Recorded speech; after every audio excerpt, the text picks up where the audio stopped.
As with any worktop joint, the final finish is dependent on the quality of the cut.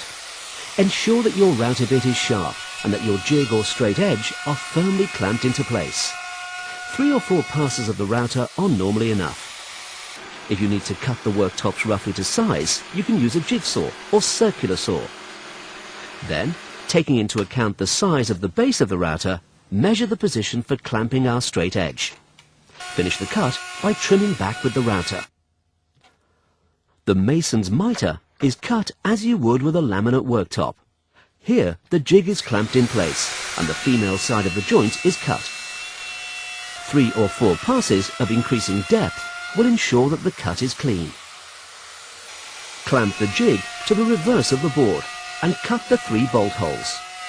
2 passes will normally be enough. The tongues that are supplied as part of the jointing kit are a vital part of the installation of a Maia joint. Don't be tempted to ignore them. They not only help with ensuring that the joint is level, but they are also key to the strength of the bond that the glue can make. The groove that the tongues sit in needs to be cut directly under the surface, so that the adhesive bonds to the acrylic surface material and the tongue for a totally secure finish.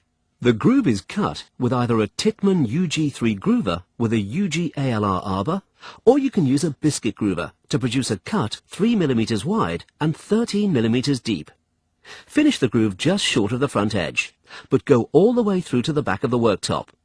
In the case of a breakfast bar or similar, finish both grooves short of the face material. With the adjoining worktop in the correct position, mark the position of the male joint in pencil on the underside of the worktop.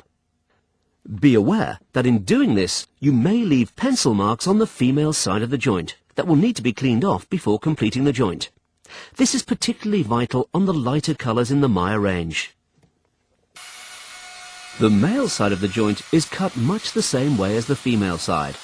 Here, as we are using the 1.8 metre sink module that is edged on both sides, similar to a breakfast bar, we have made a full depth plunge cut at the back edge of the joint to avoid the cutter splitting the surface when it pushes through at the end of its cut. Again, 3 or 4 passes will allow the router to move freely and make a clean, straight edge. Cut the 3 matching bolt holes. Now, both halves of the joint are complete. Before we finish the joint, our 2 worktops are now ready for dry fitting. This stage is vital to make sure the 2 halves fit together perfectly before they're stuck together. As the router tends to deflect at the end of the cut, here we are using a sanding block to flatten this off.